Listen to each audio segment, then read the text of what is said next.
우리 오늘 그 시편 77편입니다. 오늘 시편 77편 절망에서 찾는 하나님.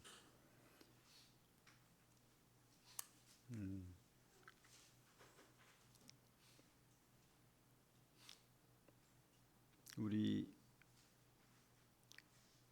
1절부터 4절까지만 읽어볼게요. 1절부터 4절까지 시작. 내가 내 음성으로 하나님께 부르짖으리니 내 음성으로 하나님께 부르짖으면 내게 귀를 기울이시리로다. 나의 환난 날에 내가 주를 찾았으며 밤에는 내 손을 들고 거두지 아니하였나니 내 영혼이 위로받기를 거절하였도다. 내가 하나님을 기억하고 불안하여 근심하니 내 심령이 상하도다.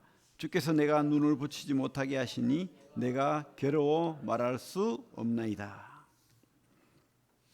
그죠?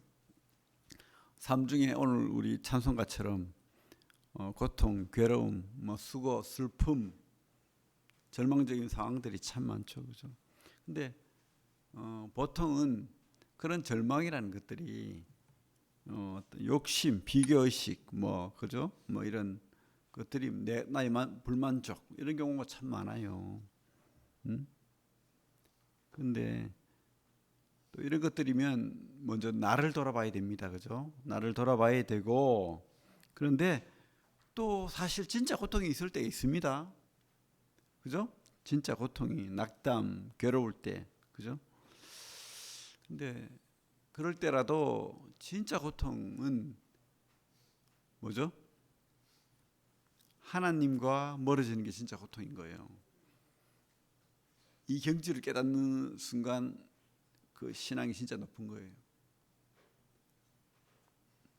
다른 어떤 고통보다도 하나님과 멀어지는 거. 그죠? 이게 진짜 고통인 것을 깨달아야 됩니다. 그죠? 그래서 우리 첫 번째로 우리 깨달아야 될 것은 괴로울 때 하나님을 떠나지 말고 더욱 부르짖어야 된다는 겁니다. 괴로울 때 하나님을 떠나지 말고 더욱 부르짖어야 된다는 거. 우리 오늘 이 77편의 시인은 진짜 괜찮은 신앙인이에요. 신앙심이 수준이 낮은 그런 분은 아니라는 생각이 듭니다. 우리 부르짖는 기도를 하고 있죠. 1절에 보면 뭐라고 되어 있습니까? 부르짖으리니. 부르짖으면 얼마나 강하게 부르짖었는지, 그죠? 악다구니를 쓰고 있을지도 모르죠. 아니면 그죠? 우리 통상교 기도한다고 그러죠. 주야, 주여 근데 그냥 따라하는 그 정도가 아니고 진심으로 아무도 없을 때에 골방에서도 그죠? 그 주님을, 하나님을 얼마나 부르짖고 있는지 모르죠, 우리가. 근데 중요한 건 뭐죠? 그렇게 주여 하나님. 근데 2절부터 보면 9절까지가 참 하나님 응답도 없고 내가 버림받은 것 같고, 그죠? 참 이분이 3절부터 보면 쓰는 단어들을 봐요. 한번 3절에 보면 불안, 근심, 그죠? 심령이 상하고, 심령 상하는 게 제일 괴로울 것 같아요. 그죠? 4절 보면 눈을 붙이지 못하고 잠 못 자는 거예요. 지금 괴로워 말할 수 없나이다.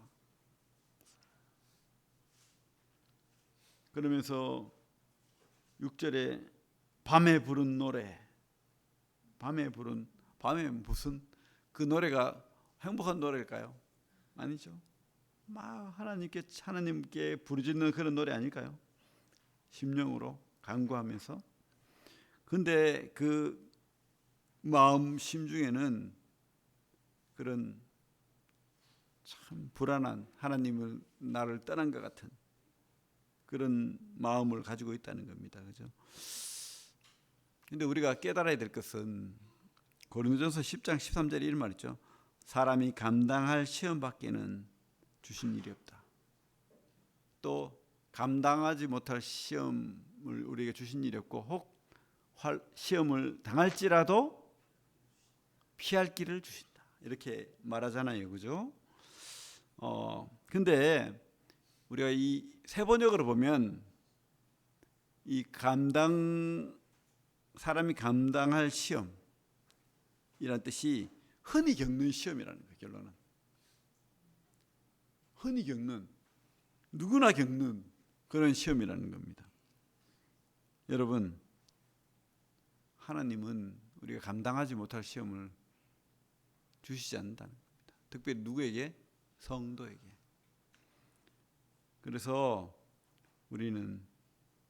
우리가 어려움을 겪고 고난을 겪을 때 우리가 하나님을 자꾸 찾아야 되지만 하나님께서는 우리를 내버려 두지 않는다는 것을 우리가 알게 되죠. 우리 에레미야 말씀 한번 볼게요. 에레미야 말씀. 그래서 우리는 29장 볼게요. 하나님은 우리가 감당할 시험을 주시니까 그 속에서 그죠?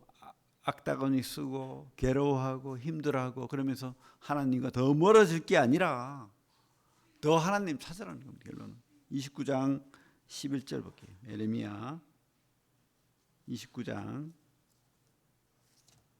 11절부터 13절까지 한번 읽어볼까요?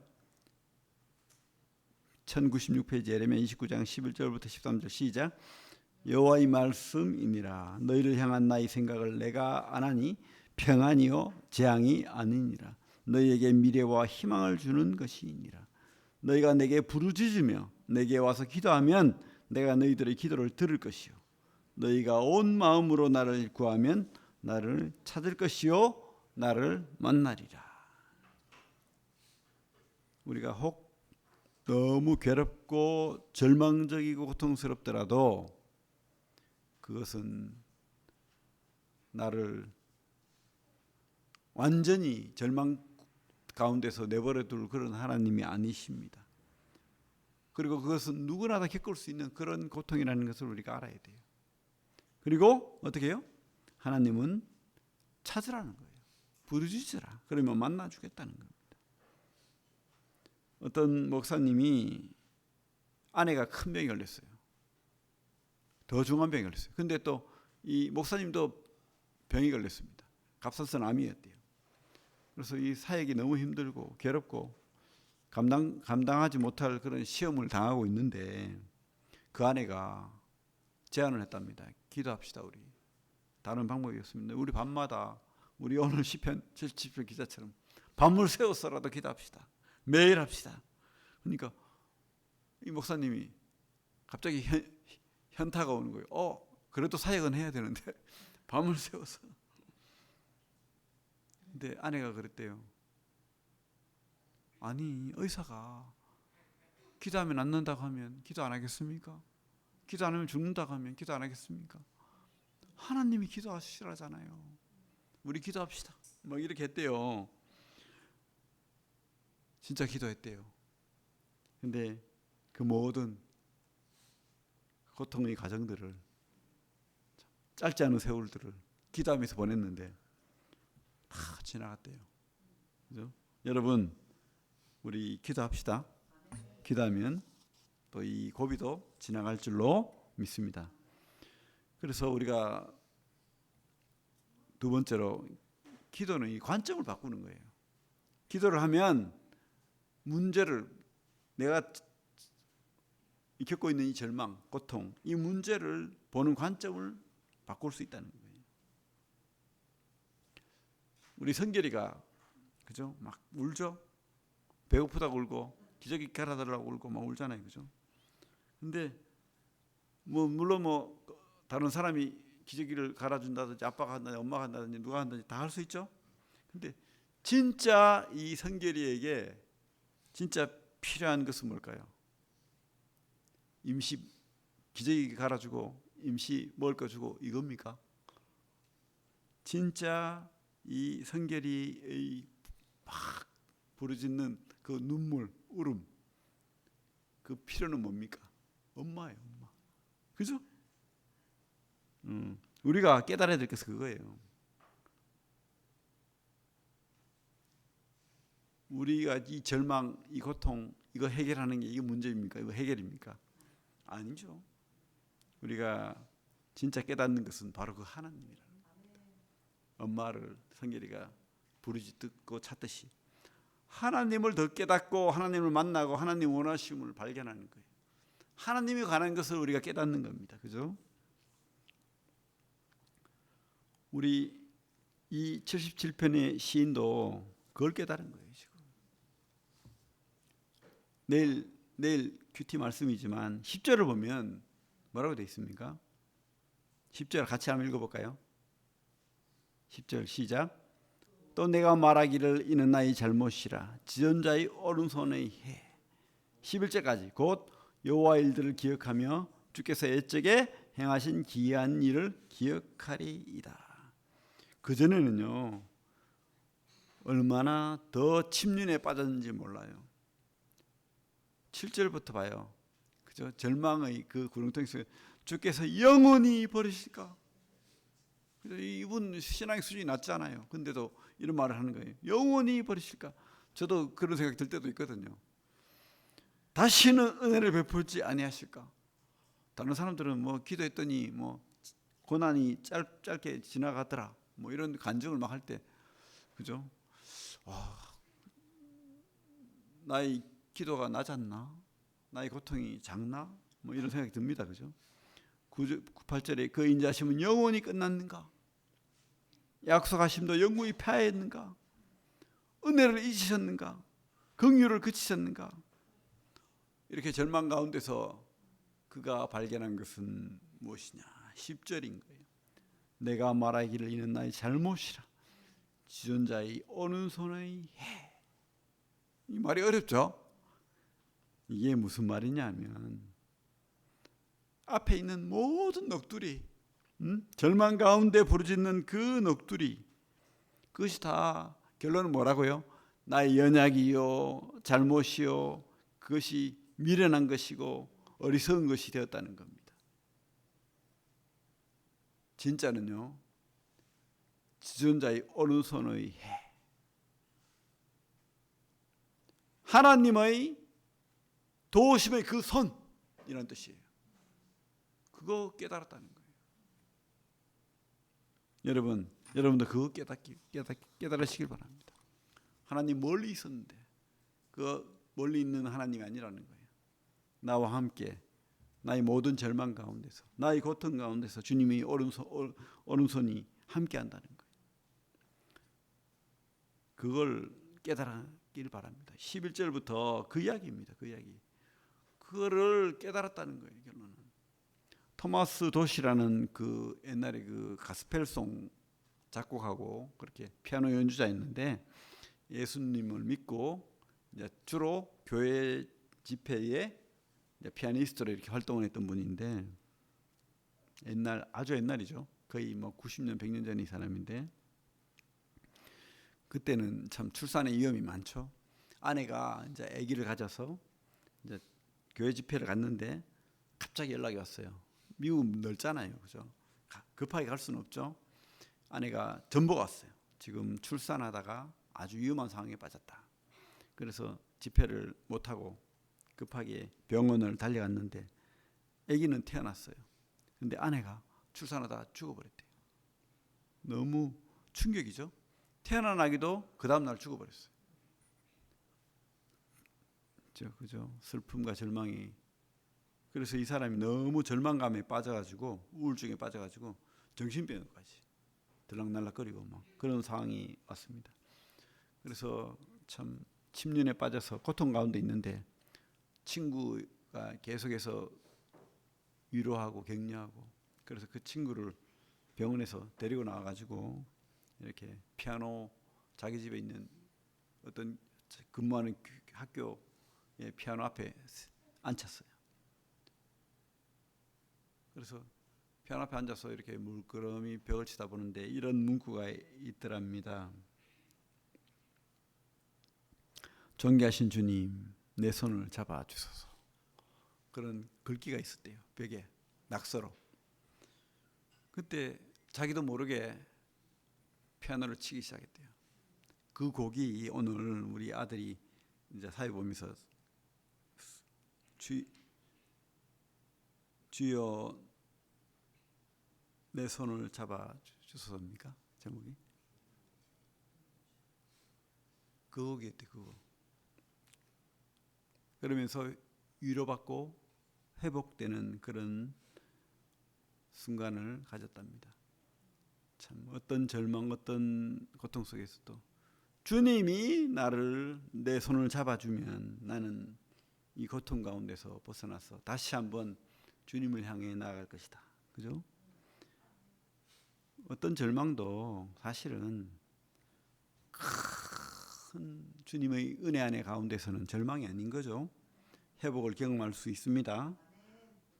그걸 깨닫길 바랍니다. 주님을 만나길 바랍니다.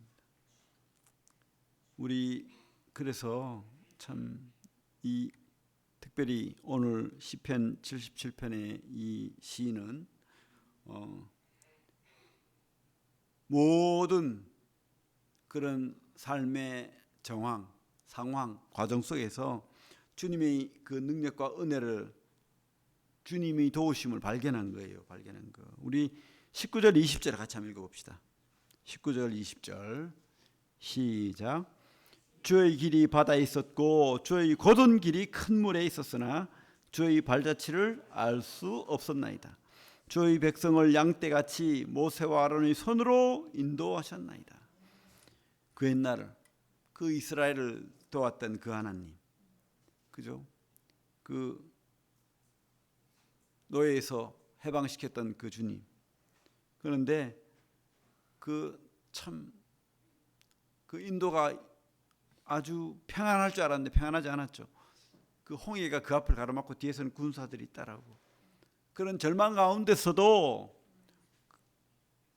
하나님께서 그 바다를 가르시고 주님께서 그 모든 길을 도우셨죠.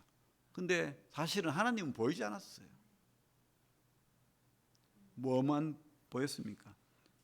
바다의 길이 난 거예요. 그 속에 하나님을 우리는 봐야 되는 거예요.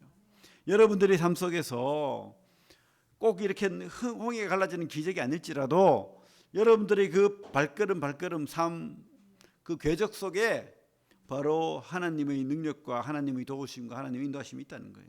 그 발자취, 하나님의 발자취를 발견하시기 바랍니다. 우리를 양떼같이 인도하시는 그 하나님을 여러분들이 발견하시길 바랍니다. 근데 우리는 어리석어서 몰라요. 안 봐요.